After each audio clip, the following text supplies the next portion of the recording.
যখন আসরের আজান হয়ে গেল, সব সন্তানের পিতা এসে তাদের সন্তানদের আদর আপ্যায়ন করে কোলে নিয়ে চুমা দিয়ে বাড়িতে নিয়ে যাইতেছে। আমার পয়গম্বর ছোট্ট শিশু তখন চতুর্দিক দিয়ে ছোটাছুটি করতেছেন। সব ছেলেদের পিতা এসে তাদের সন্তানদের কোলে নিয়ে যায়, আদর করে নিয়ে যায়। আমার পিতা বুঝি পৃথিবীর বুকে আর জীবিত নাই। মুহাম্মাদুর রাসূলুল্লাহ কান্না করে মাঠের এই প্রান্ত থেকে ওই প্রান্ত যায়। এমন সময় মা আমেনা মাঠের ভিতরে এসে দেখলেন মুহাম্মদ একবার মাঠের এই কিনারা যায়, আবার ওই কিনারা যায়। আমেনা মুহাম্মদকে কোলের সাথে নিয়ে ডাক দিয়ে বললেন, কি ব্যাপার মুহাম্মদ? অন্যদিন খেলা করে তো তুমি বাড়িতে চলে যাও, আজকে কেন তুমি কান্না করতে? মুহাম্মাদুর রাসূলুল্লাহ ডাক দিয়ে কয়, ও মা, খেলার শেষে সব ছেলেদের পিতা এসে কোলে করে চুমা দিয়ে বাড়িতে নিয়ে যায়। আমার কি পিতা নাই? আমার কি আদর করার মতন কেউ নাই?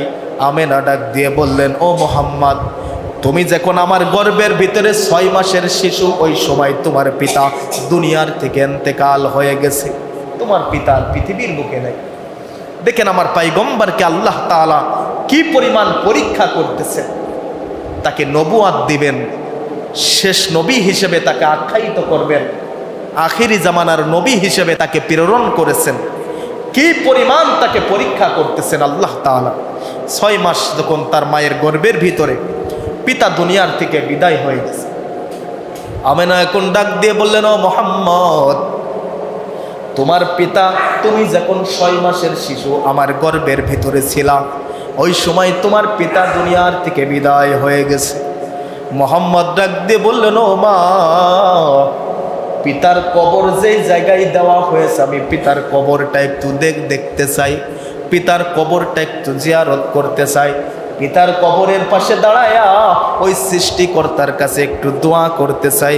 আমেনা এবং উম্মে আয়মান দুইজন নিয়ে আব্দুল্লাহর কবরের পাশে চলে গেলেন। কবর জিয়ারত সব কিছু শেষ করে আবার যখন মুহাম্মাদুর রাসূলুল্লাহ মায়ের হাত ধরে মরুভূমির ভিতর দিয়ে আসতেছেন, উম্মে আয়মান তাদের সফর সঙ্গী হিসেবে।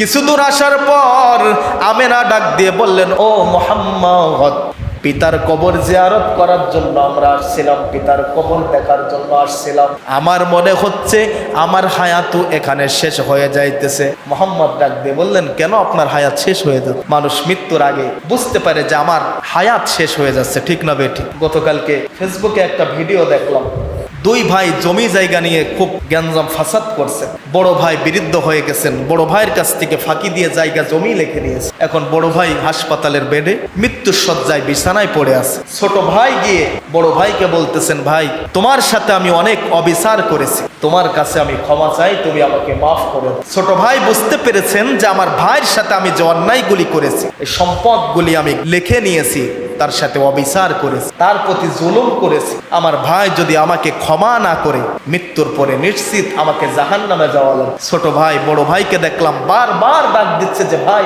তোমার শেষ সময় এসে গেছে, শেষবারের মতন আমাকে একটু ক্ষমা করে দাও। বড় ভাই কথা বলতে পারছে না, হাত দিয়ে ইশারা দিচ্ছেন যে আমি তোমাকে আর ক্ষমা করব না, ক্ষমা করার সময় শেষ হয়ে গেছে, মৃত্যুর সময় আমার তো কষ্টের জিন্দেগি শেষ হয়ে গেল, জায়গা জমি সব তুমি লিখে নিয়েছো, এখন মরণের সময় তোমাকে আমি কিভাবে মাফ করতে পারি? মাফ করলেন না। তো মা আমেনা ওই সময় মুহাম্মাদুর রাসূলুল্লাহকে ডাক দিয়ে বললেন, মুহাম্মদ, পিতার কবর জিয়ারত করতে এসে আমারও হায়াত শেষ হয়ে গেল, আমার পেটে প্রচণ্ড ব্যথা শুরু হয়ে গেছে, আমি হয়তো আর বেশিক্ষণ জীবিত থাকবো না। আমেনা ডাক দিয়ে বললেন, ও মুহাম্মদ, আমি হয়তো আর বেশিক্ষণ পৃথিবীর বুকে জীবিত থাকবো না, শেষবারের মতো আমার কোলে আসো, আমাকে একটু মা বলে ডাক দাও। আর জীবনে কোনো দিন মাকে মা বলে ডাক দিতে পারবা না, আর তোমার জিন্দেগিতে কোনোদিন মায়ের আদরও আর পাইবা না। ও মুহাম্মদ, আমাকে শেষবারের মতন দেখে নাও, আমাকে শেষবারের মতন একটু চুমু খেয়ে নাও, শেষবারের মতন আমাকে মা বলে ডেকে নাও, আর কোনোদিন তুমি এই মায়ের আদর আপ্যায়ন পাবে না।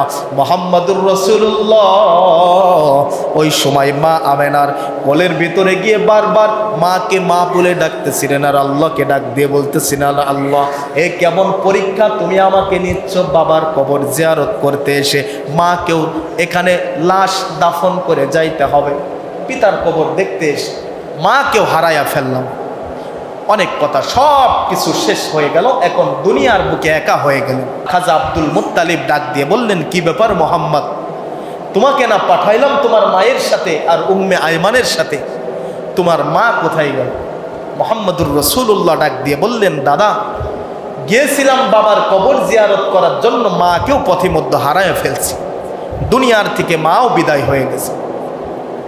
খাজা আব্দুল মুত্তালিব ডাক দিয়ে কয়, মোহাম্মদ চিন্তা নাই, পেরেশানি নাই, তোমার বাবাও পৃথিবীর থেকে বিদায় হয়ে গেছে, মাও ইন্তেকাল করেছে, কোনো চিন্তা নাই, আমি খাজা আব্দুল মুত্তালিব এখনো পর্যন্ত জীবিত আছি। বলেন না সুবহানাল্লাহ। তার অভিভাবক একজন হয়ে গেলেন। খাজা আব্দুল মুত্তালিব ডাক দিয়ে বললেন, মোহাম্মদ তোমার কোনো চিন্তা নাই, কোনো পেরেশানি নাই, দুনিয়াতে আসার আগেই পিতা দুনিয়ার থেকে বিদায় হয়ে গেছে, মা ছিল, মাও বিদায় হয়ে গেছে, এখন অভিভাবক হিসেবে তোমার পাশে আমি খাজা আব্দুল মুত্তালিব আছি।